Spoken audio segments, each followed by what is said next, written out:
All right. Welcome everyone to another session of Gray's Academy. Today we've got a few people from GrayMatter joining us, Alan Hichman and Scott Christensen.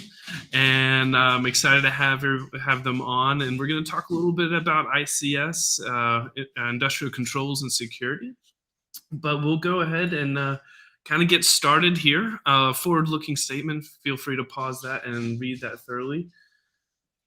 A little bit about me. I'm Gray Juba. I'm a technical marketing manager here at Splunk. I'm focused on industries.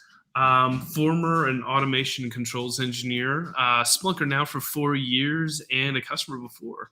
I focus on the non-traditional use cases of Splunk and kind of like new markets and innovation. And first comp was 2016, and some of my hobbies include home brewing, beekeeper, barbecue, fisherman, all the kinds of things. A lot of outdoor activities.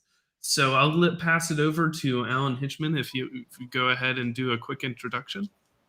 Hello, I'm Alan Hichman. So a few things about myself is I'm the Chief Revenue Officer for GrayMatter. If you're not familiar with GrayMatter, we have been a partner with Splunk now for almost 3 years.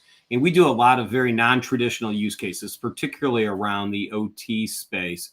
And that's what we'll be talking about today, are some things that we're doing that we think are really cool with customers. We also do things inside of the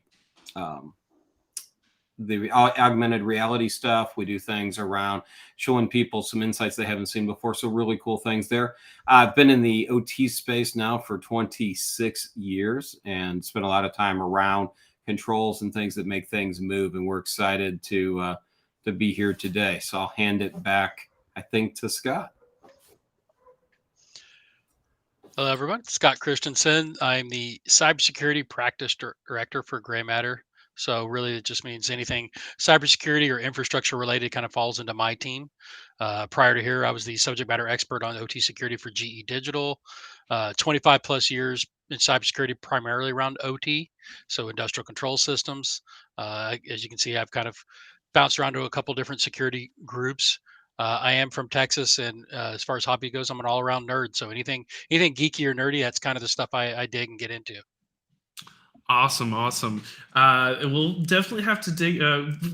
You said all around Texans, so I was born and raised in Memphis, so I'm a Memphis barbecue person. You're probably Texas barbecue person. My wife's from Texas originally, so I always gotta bust out the brisket. Beef is the only way to go. Yeah. Oh yeah. That's exactly what she would say as well. She even has. We have to get the barbecue sauce from Salt Lick shipped over, so gets her fix. It's tying in IoT. I got my all of my controls and stuff like that. So we'll have to jump into that and bring the barbecue world into IoT. Anytime. Awesome. Well, thank you guys for joining us. So a few things as we get started. Sweepstakes, $25 gift card to the Splunk gift shop. Ends November 30th. 10 winners, 1 entry per person. We'll drop that into the chat here in a few, and winners will be announced next month. A little bit about what Gray's Academy is. Generally speaking, we kind of split it up into 3 sessions. We've got the first Thursday, second Thursday, and third Thursday. And it increases in proficiency levels of what your knowledge of Splunk is. The first one being you're completely beginner, know nothing about Splunk, want to know more, and really want to get your hands dirty and start doing your first kind of SPL commands and searches. The second Thursday is we spend some time focusing on either some new products or deep diving into existing products to really kind of start answering those questions. So if people are curious about them, they are more than welcome to come in and ask.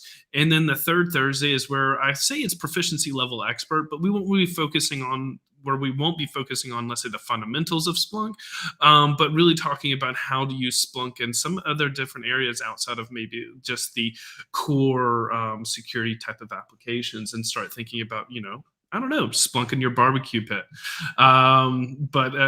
That's what we'll be. We won't be talking about barbecue all this stream, but I might be throwing some zingers in here and there. So that's a little bit about Gray's Academy, and please look out for them in the future. A little bit of the live streaming thing. We like to have fun here, ask questions. You don't come to watch some of these streams, especially if you're tuning in with us at through Twitch. You don't necessarily sometimes watch people play games that they've always played over and over again. We kind of like to make it fun, interactive, dive into things, ask some questions, learn some things in the process. Feel free to ask questions like, what's my favorite Splunk search command? It also lets you guys to know that this isn't pre-recorded. So, you can ask questions and I'll pop in and make sure that we get them answered for you guys. And again, we don't make mistakes. We just make happy little accidents. So if you tune into some of those 101 or 201 series where we start investigating, people might have some questions. We'll dive into it and we'll figure it out. I don't know if that'll necessarily be the theme today, but just wanted to kind of pass along that whole concept. Moderators are here. They'll ask questions, kind of keep us interactive and fun, and in charge of the giveaways and things like that. So with that being said, a little bit about the agenda today. We got to have our syllabus, intros, presentation, demo, and then we'll close out with a few questions at the end. So without further ado, I'll pass it over to the GrayMatter team to kind of give us a little bit of a discussion. Yeah, so I always want to start off with kind of showing off where our technology lives. So if everyone's familiar with the Purdue or Para model for kind of architecting a good segmentation, that's kind of what this is a representation of. And today we're going to be talking about deceptionGUARD. And specifically what deceptionGUARD is it's a deception security technology that alleviates a lot of the white noise before it actually gets to your network infrastructure. As we get lower in the stack, the idea behind deceptionGUARD is rather than simply inviting in intruders, we're assuming the intruder is in my environment. So I'm trying to divert them away from my critical industrial assets. So when we look at it from that perspective, that's really what we're trying to do. Is one is deceive them that they're interacting with real assets when they're talking to fake devices. But more importantly, I'm also gaining all the knowledge of what are they trying to talk to? Where did they come from? How did they get into my network? What are the things they're trying to accomplish? And because I'm kind of sandboxing them in my world, I'm able to get a lot of that data at a pretty low risk. So I always use this as a kind of an example of using the attacker as my pen tester. So show me how you got in my network, show me what you're trying to break, but do it on assets I don't care about because they're fake. So I can remediate, get ahead, and learn a little bit about what you're trying to do.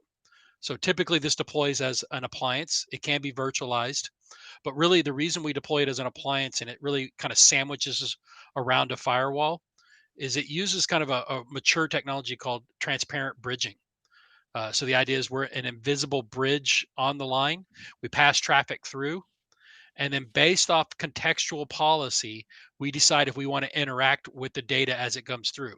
So are they coming from the right location, or are they coming from the right IP address? Are they coming from the right network? Are they meeting my basic criteria before I even let them get through the firewall or even talk to the firewall?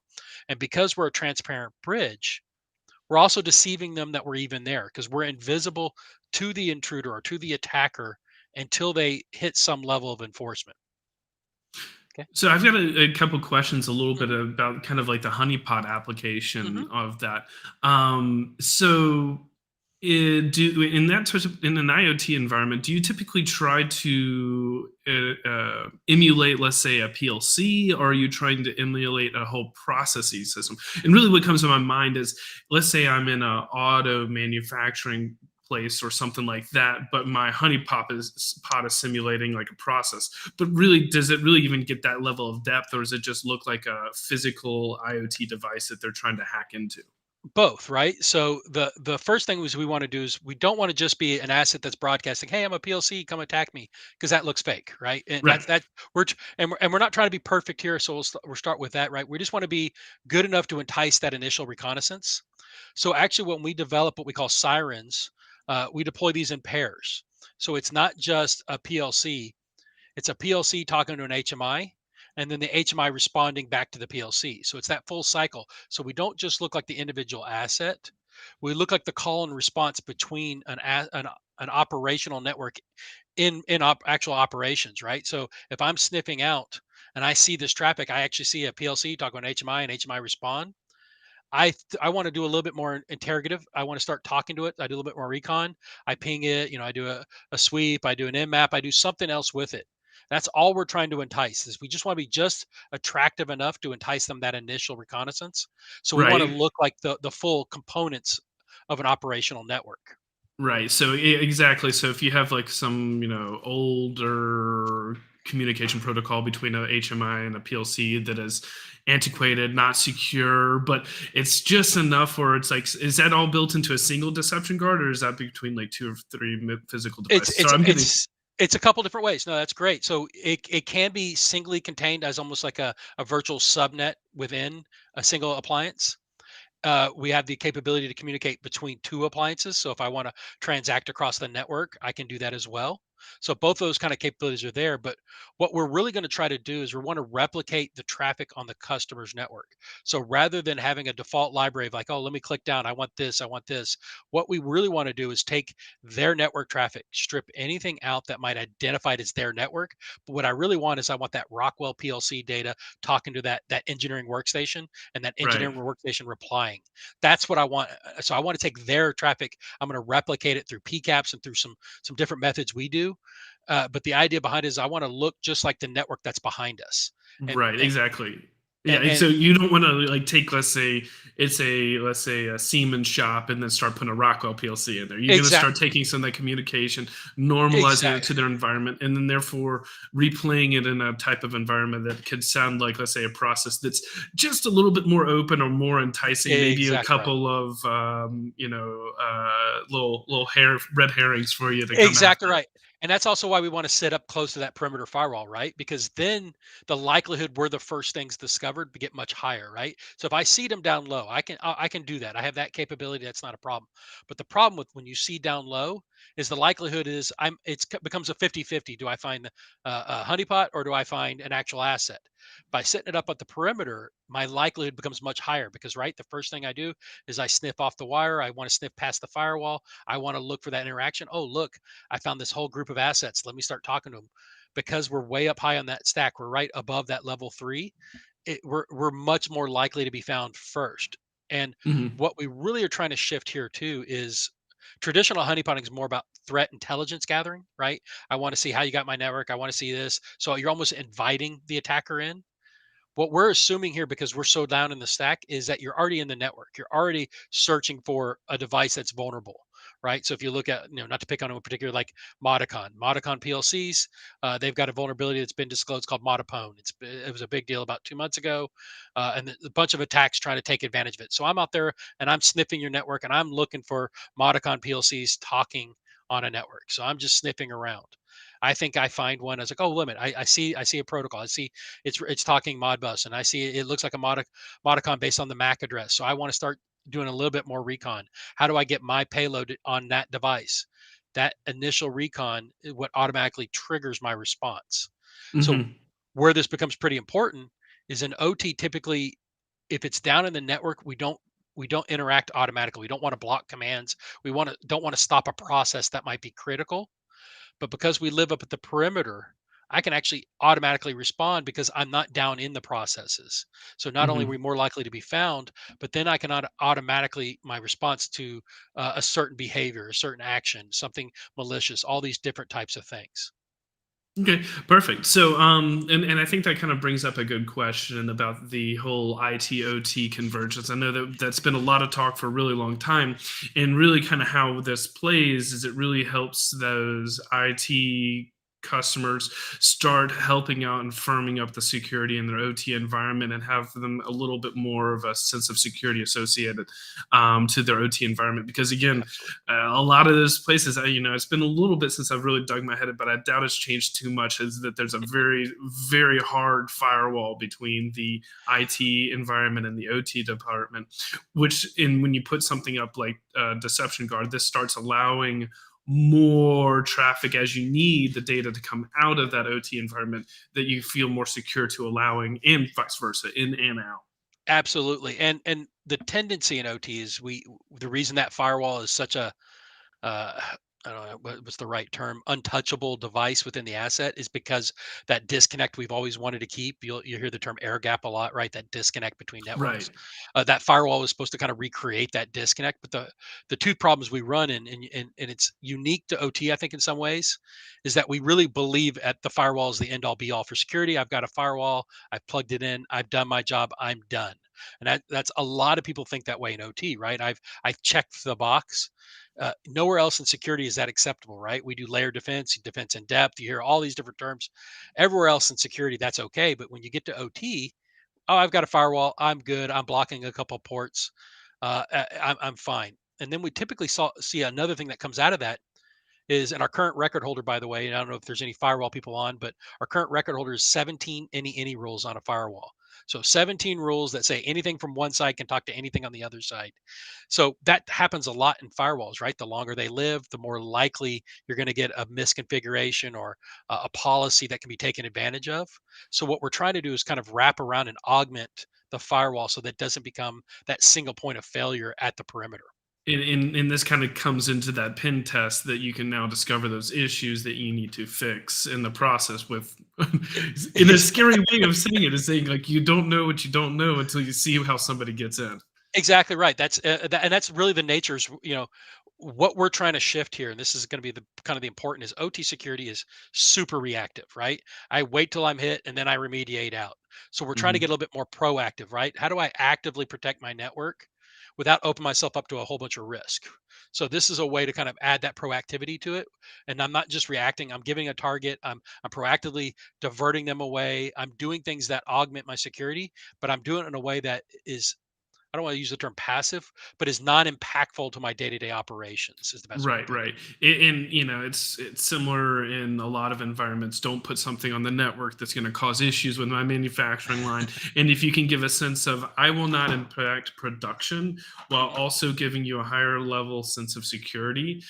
It's similar to, let's say, like a SQL database. You can't pull data from a SQL database. We've already maxed it out. You're going to cause, and it just happens to be that last person that did something that has Ex- causes some set of downtime against a, whether it's a database or between a PLC communication. But if you can be kind of more, like you described, passive, mhm. that gives a sense of initially getting into that steps of the correct security posture. Absolutely. I mean, that's a huge component of it because I think the big paradigm shift that a lot of times is the disconnect between IT and OT. We always talk about that big convergence word, but a lot of times the big disconnect is cyber and OT is all about unplanned downtime. The same way Yes, maintenance is, the same way anything else is. All I care about as an OT person is, can I manage my unplanned downtime? Because every time I'm down, that's a dollar going out the company door that I can't recover. exactly. So when we deploy security, it's just an extension of that. It's not an extension of a lot of other things, although compliance and risk avoidance, all that stuff is becoming into it. But at the end of the day, it's always a conversation of, can I keep the production line going? Because that's, as an OT person, that's all they care about. Can I produce more?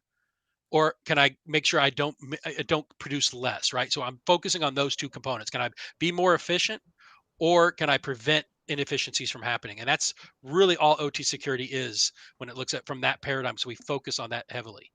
Well, and that's what got us in a little bit of the trouble, right? And how OT became so insecure Mhm. is we wanted rapid connectivity, anything talks to anything, plug and play. And we went through a 20-year cycle on the factory floor where we made everything as easy to talk to as possible to keep production going, being able to hot swap things in and out. And that's what we're running into. And that's why these solutions are so important because a lot of the equipment, if you've got a factory or a utility that's got a few years on it. They've got equipment in here that is just dying to talk to you. Mhm. Absolutely. And it's and you hit it kind of almost like nail on the head is, I mean, I remember when my first PLC connections, like somebody was like, the hardest part about PLC programming is talking to the device. Once you talk to it, everything else gets easier and easier, but just getting communication between two sets of devices. And like you said, just like that 20 years is saying, how can I make these two physical pieces of equipment that weren't intended to be able to talk exclusively to each other, but also talk to exclusively anybody. Yeah. And it's kind of it's almost like the opposite about how like, safety in those environments work. Is safety is, I want the machine and system to barely work. I want, if anything, from a safety standpoint, if a wire gets cut, and especially on the safety network and interlocks, if something goes, I want it to shut down. I want to make sure everybody is safe. And with where manufacturing is exactly, and let's talk about a little bit about unplanned downtime for people that are watching. Mhm. The difference between planned downtime is saying, I see that I need to do replacement and fix something, but I have to physically shut down my facility and location or cell of production so that I can go and do work. Unplanned downtime is when you can go and, let's say, even trip one of those safety systems and to think that there's a fault. I mean, even if you're just like creating those safety systems, if you can just trip them up just for a second, it can take hours upon hours to get a safety system back up and running, because its goal is to not always work. So that's really good. So unplanned downtime versus planned downtime is, unplanned is when things just break and you have all hands on deck. You're sending your automation controls engineers, your PLC programmers, your network guys out there to the field to say, get the system up and running. We have our full manufacturing facility here waiting to produce product, and we are only losing money here. Absolutely. And if you look at it, and it's an extension of from almost everything security wise in OT, right? So everyone's big dirty word in OT is patching, right? Yeah, oh, go patch your systems, right? Get on modern OSs. I still run into Windows 95, Windows NT. I've got so many 2003 servers I can't even count. XP, Mhm.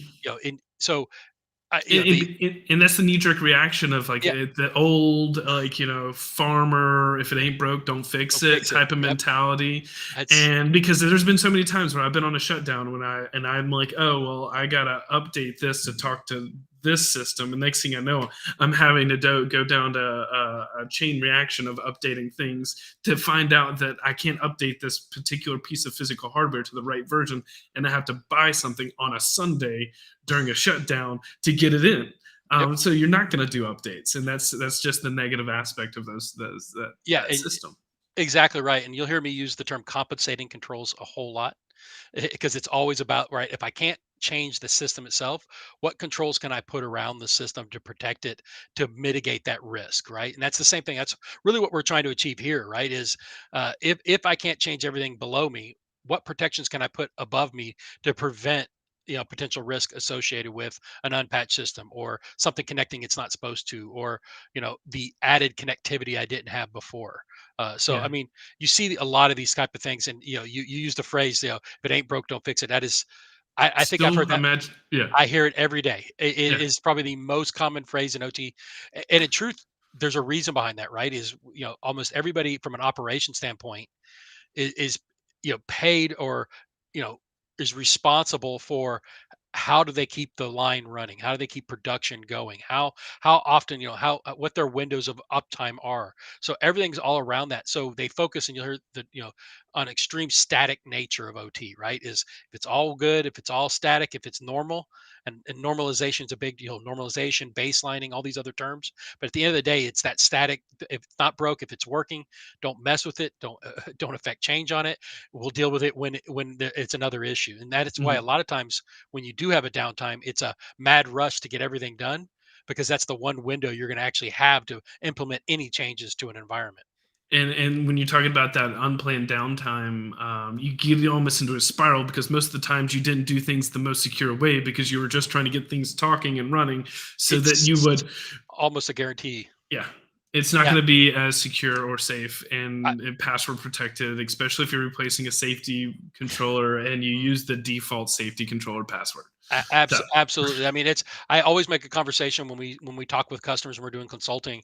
I truly believe that there's a graph. You can look at it from practicality on one side and security on the other, and you have to decide what your bar needs to be for that where you're going to be on that. I can be mhm. ultra practical, everything's open to the world and everything works and interoperable, but I'm super unsecure or insecure, whichever word do I do. Or I can be completely locked down, but I can't get day to day done. And so everybody kind of works on that sliding scale. Where do they want to be on that? And it's varying degrees, right? And a lot of times when they look at security, specifically when IT is mandating security to OT, a lot of times the focus becomes, these are the guys that disable me from doing my job. And what we want to focus on when we go to OT is how do I enable you to do it in a way that doesn't introduce risk, that doesn't cause problems. So it's that balance we're always trying to make in that kind of OT security world, that kind of Yeah, blend. absolutely. Yeah. We're just trying to get the machines running. I just want to make product. That's what makes my That's all boss happy. And the security is making my life more difficult. exactly right. And if you look at like if you think about it this perspective, OT is a revenue generating, it's a profit center for the business.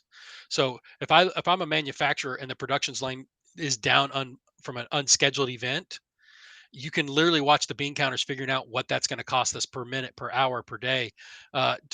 Every second you're down, right? Hmm. If you look at like food and beverage, it could be $9,000 a minute you're down as the production line's not going. Automotive, it's like $50,000 an hour is what it costs to be down. Paper's Yeah, all way up there. yeah, exactly. I mean, all these, and yeah, oil, depending on which one you're talking to, they can be even worse. But Hmm. so if you start seeing all these numbers, they all schedule what does it take not to be producing, because it's not like I can just turn it back up and make up that lost time. The line will Hmm. only produce so much. I never make up that time I'm down. So that's gone revenue. That's money that went out the door. All I can do is prevent it from being worse. And so Yeah, that's you want the little engine that could as manufacturing. You can't speed up the little engine either. But exactly right. well, let's move on Yeah, ahead with this because I do want to show some of the things yeah, later on in the presentation. So yeah, cool. I'll Yeah. pass.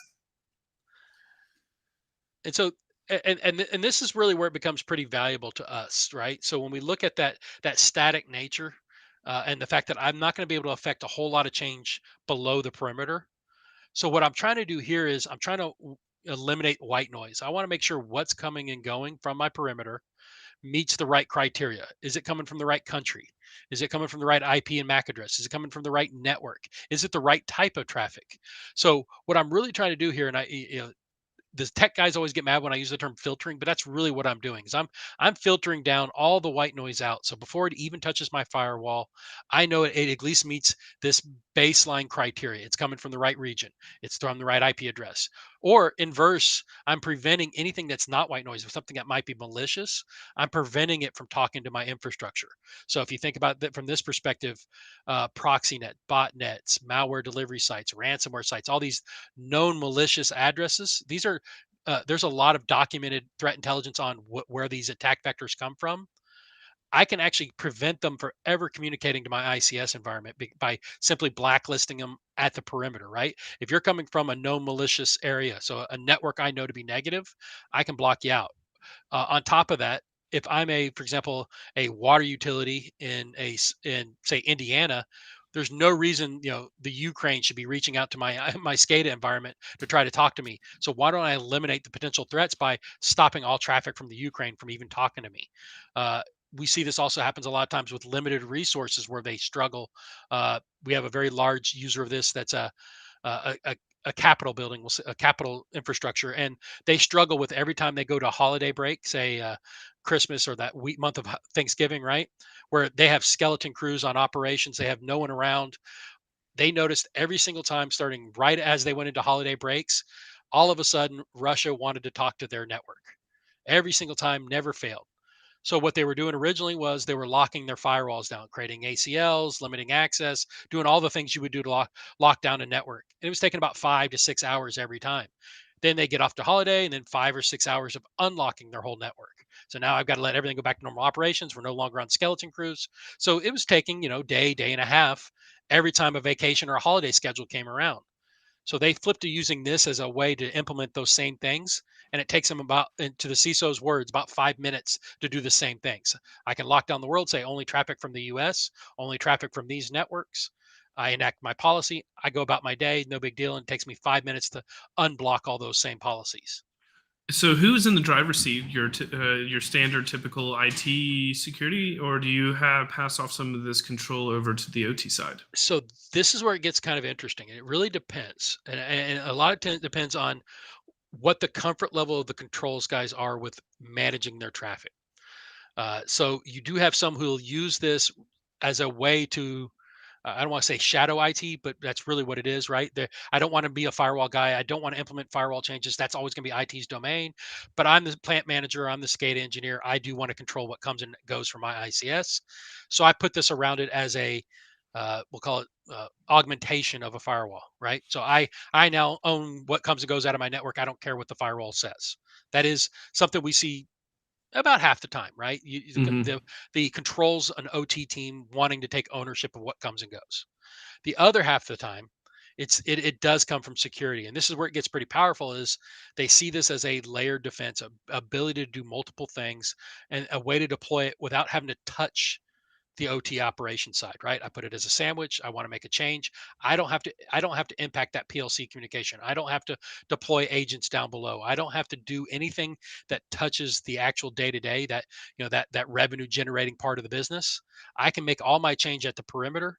I can lock down what comes and goes, and I can do it and keep OT happy, and they don't feel like I'm in their hair trying to do security, as they, keep the plant running. Right, right. Understood. So it's kind of like a overlapping Venn diagram. This is where we both have control, but kind of It it's almost like at the same time it's like who's on first when something bad happens too. So you still gotta have somebody in charge to some extent, but it allows less a little bit more flexibility at the same time as well. absolutely. And so, despite what a lot of people think, that convergence, that acceptance of who owns security is, it's still a struggle between the two groups, right? Right. It's a fundamental lack of trust between IT and OT. And I It's don't think. it's yeah, it's kind of like a basically we have two circles merging together that eventually are going to become one circle with uniformity across. So therefore, this is just the initial step that you have to take to start really ex, gradually moving across and making ubiquitous solution. exactly right. And so that's where this plays really well, is we can belong on either side of the house. It all depends on who Perfect. wants the ownership.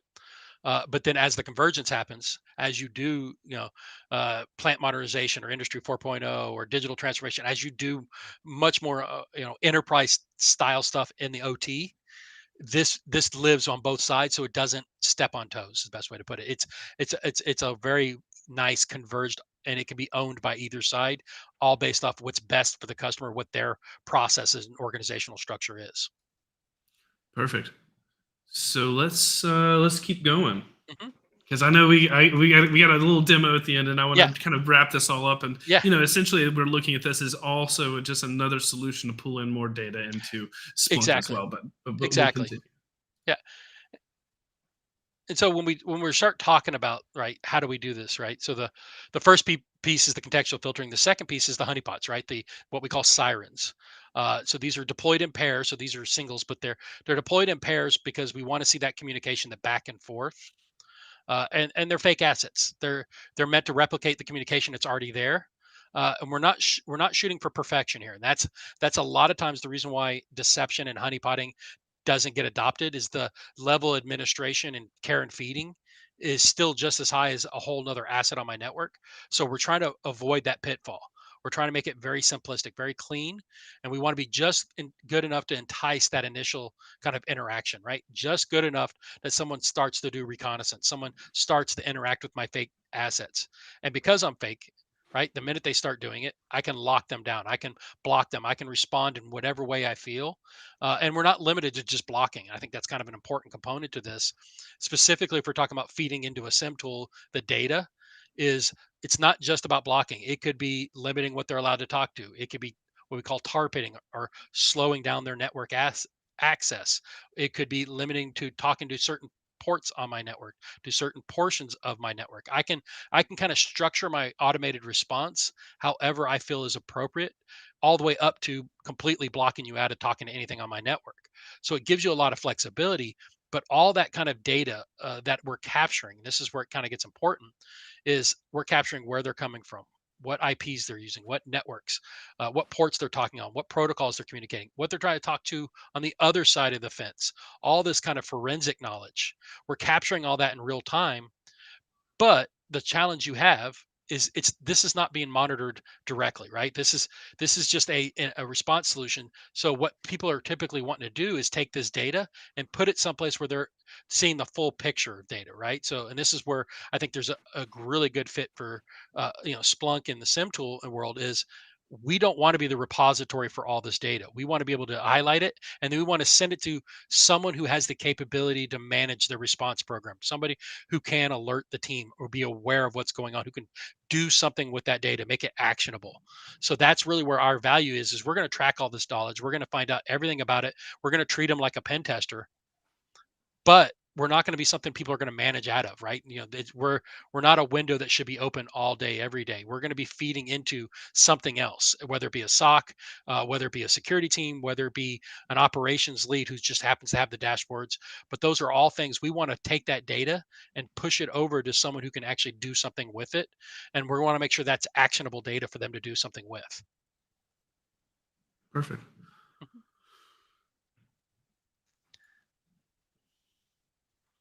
And then I thought it'd be pretty interesting to talk about a use case that we had in this, and this was a pretty interesting one. So this was a natural gas pipeline company out of the Northeast, and a couple things that they kind of byproducts they found, and the reason that they really pushed this solution out to all their environment was the one is they were very heavily invested in Palo Alto firewalls.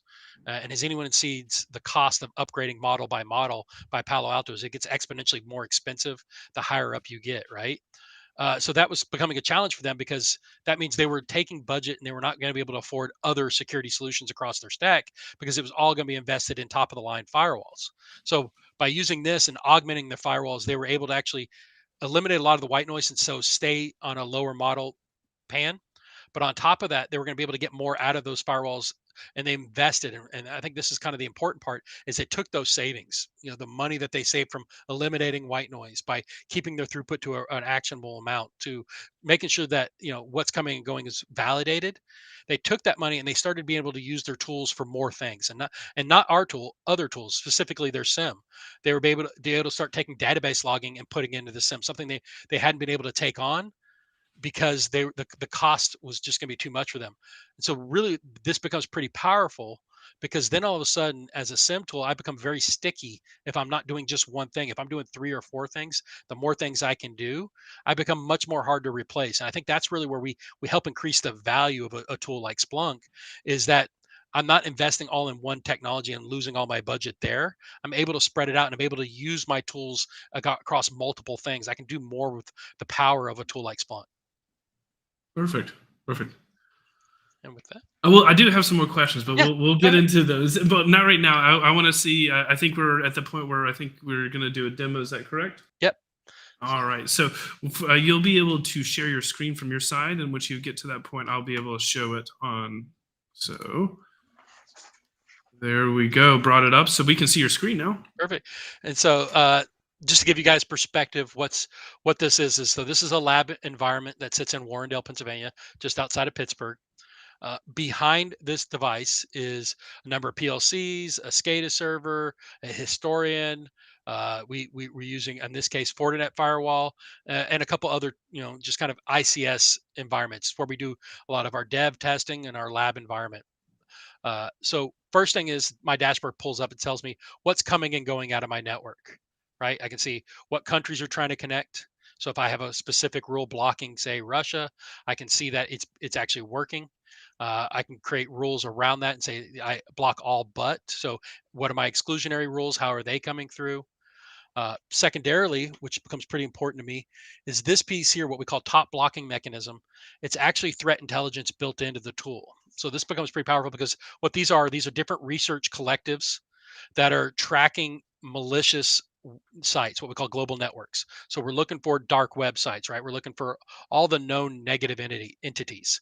So for example, if I'm a hacker in China, I don't typically hack from my home laptop and try to get into your network.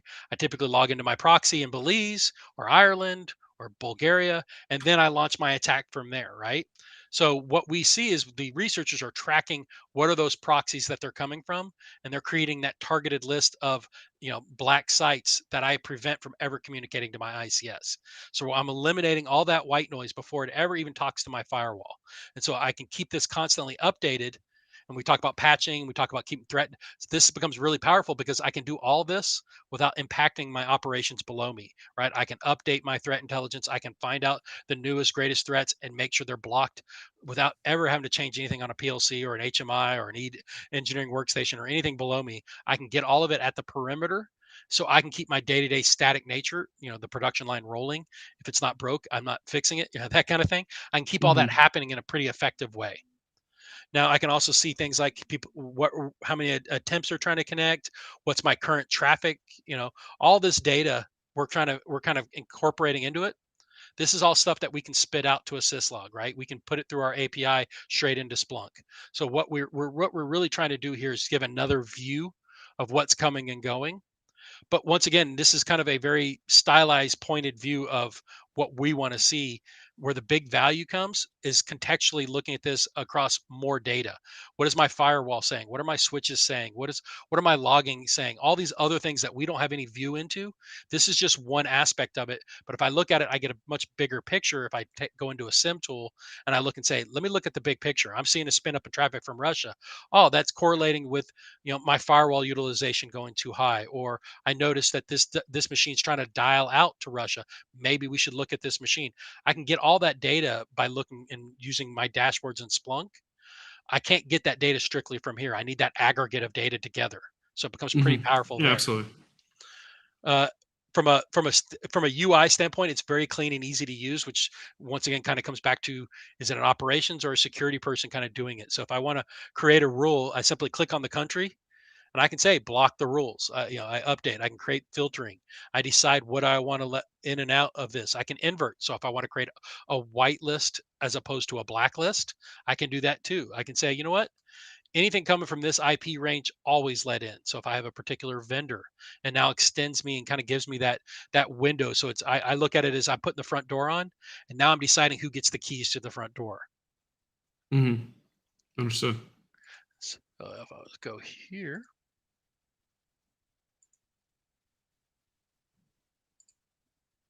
Oh, it's So as yeah. of course, I have an aspect of being the controls guy. What should I'd like to see if there's what other data would be, let's say, useful to a plant manager that's maybe non. Is there any data that's like, let's say, that would be interesting from a manufacturing production person's perspective in this? So I jumped over to my internal one. So this is my second place because I Okay.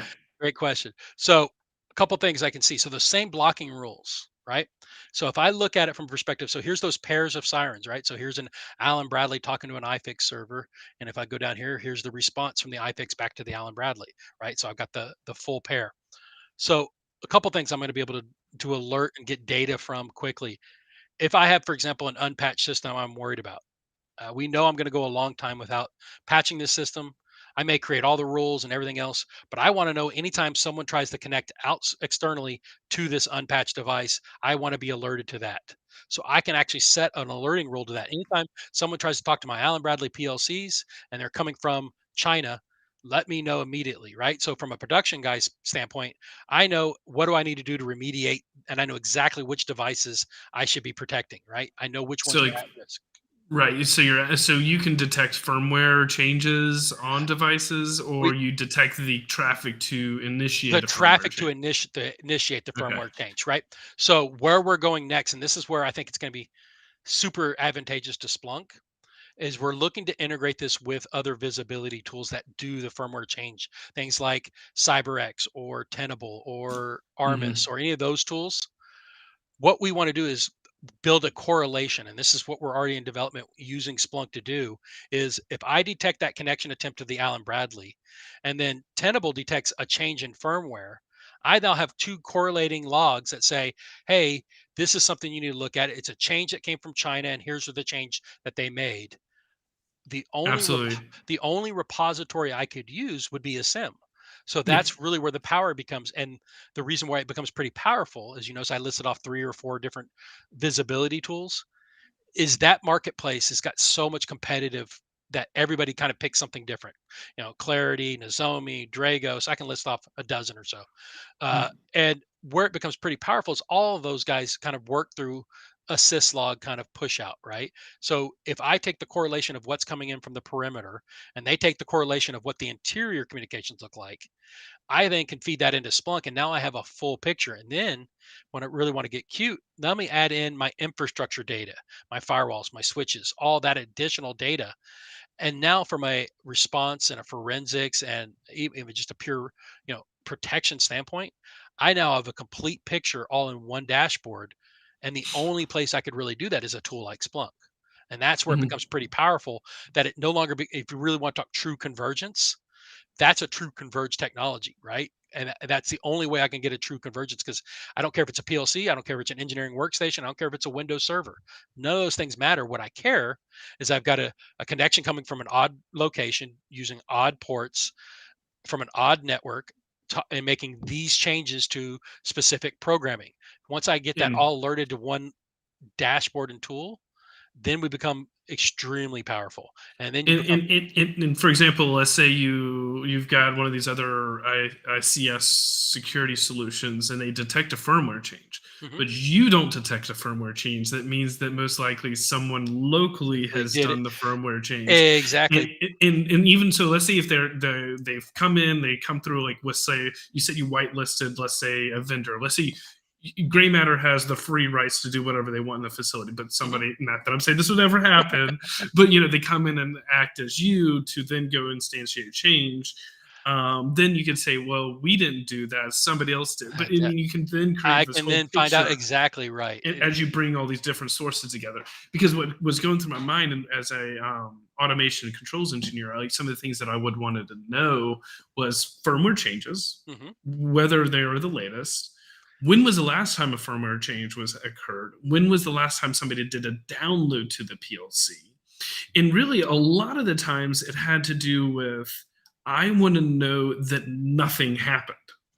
I want to know that nothing happened, because if I can get to the point where saying nothing happened, I can say it's a sensor on the line.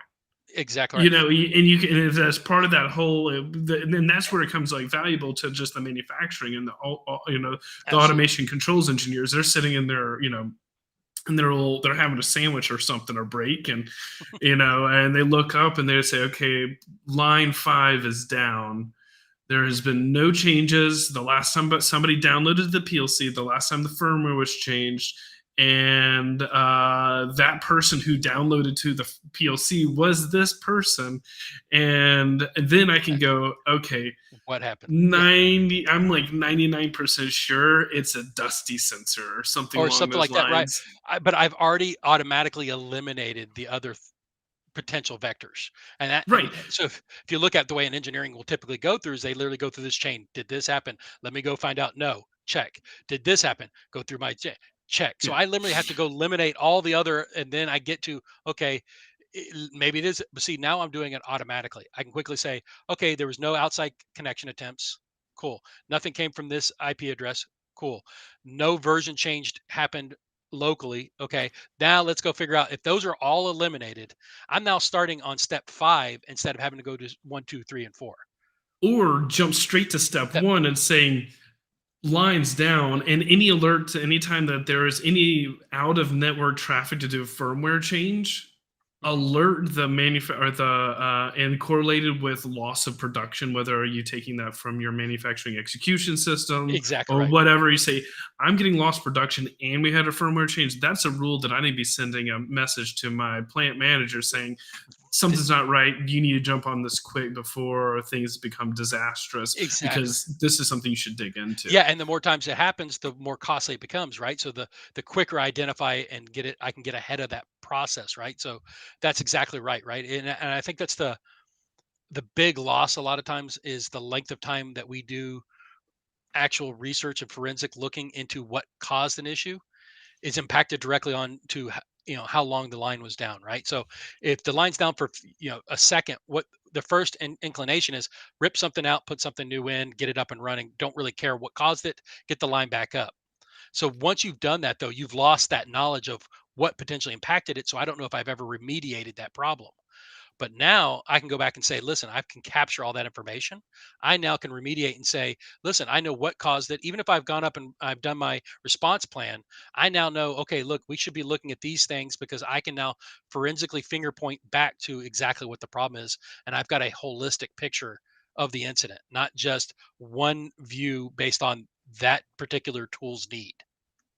And so we talked about firmware change. Can you detect downloads to PLCs? Yeah, I can detect a download. I can't tell what's in the download, but I can detect that Yeah. initiate a I just download need to or an know that. upload was initiated. Yep. And so that's why we sit on both sides, because that's the thing we're detecting is the connection going in and the connection coming back up, right? So we want to be able to track that. So this is my interior one. So if you'll see, my traffic is going to be Oh, a lot. I dropped you off for a Oh, I'm second. Let me sorry. bring you No, back you're up. No, fine. you're good. Yeah. So when we look at this is my interior one, and you'll notice that my traffic level's very different on this one because nothing calls out from our lab for obvious reasons. But one thing I noticed really quickly, and this is what becomes interesting, is see this little connection attempts to the Netherlands. We could not figure out Mhm. what this was. This was something that was driving us nuts, and this is actually something we had to use a sim tool, Splunk actually, to figure out. What it turned out was we had a router failure. We replaced it with a cheap router replacement, and that router was getting its firmware updates from the Netherlands. That's where their call center was, their tech support center was. So it was trying to call home to get its firmware updates, and it kept And you doing guys got it blocked down. yeah, exactly. We got it blocked down, but we couldn't figure out what this connection was. So it actually took us some time, and we finally said, "Well, let's go look at Splunk and see what our other things are telling us." And it turned out we figured it out because of the full picture. But we never even known it was trying to do it if I didn't have the alert first here. So it gives me a more complete picture. And this is just imagine, this is an environment with 10 assets. Imagine if I had an environment with 1,000 assets or 2,000 assets. So it took us a couple hours to figure it out with only 10 assets. If I'm a production guy and I've got things actually going and I have to figure out what the heck's going on, an incident of some sort, the bigger the picture I get automatically, the quicker I can respond to things. And that's where it really Right. becomes pretty powerful. And so, yeah, sorry, I'm still on that firmware version. I'm sorry, Yeah, I'm no, turning away thoughts in the back of my head because I'm thinking about, you're detecting all these things. I can pull up my shift schedule. I can see who my automation engineer is on call, and I can just detect and say how many times did we do a download last night. And especially, if I'm a plant person, did mhm, night shift do any changes to this particular PLC? What was my overall statistic and health from downloads, firmwares, and give me a previous shift synopsis without having to do any work to let my automation and controls engineer be more effective. exactly right. So I can capture all that through my log data, but it's a manual capture, right? So this is where I think it becomes pretty valuable. That automatic functionality is I send everything out syslog, Splunk consumes it, parses it how it needs to, and then it becomes a dashboard that when I log in, I open up my Splunk dashboard and I've got it all in one place. I can say, oh, here's what changes happened when I was gone. Here's the connections. Here's what we dealt with while I wasn't on shift.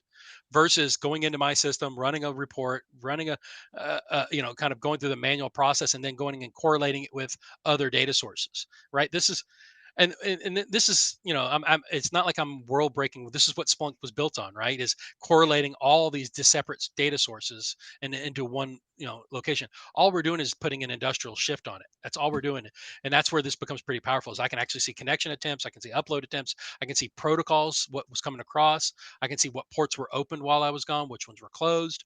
All that data I can kind of capture and feed it over because we're not alerting to a lot of those changes. We're just capturing it happened like connection attempts. There's no alert for connection attempts. So if someone's just trying to connect, I have to go in and look at my attempted connections and see.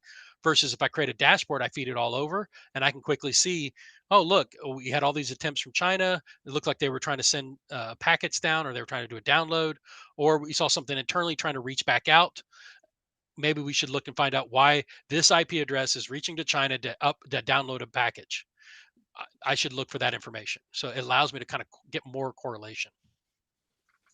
Well, awesome, awesome. We're getting a little close on time, so we'll start kind of the closing out process now. But thank you both for joining us today. Again, if you want to know more about how to start pulling in some of that ICS security information, I don't know, Alan, if you have any suggestions about how to kind of take the next steps if they're interested. Well, Oh, yeah. So first off, you can contact myself or Scott, and we are pretty easy to get a hold of.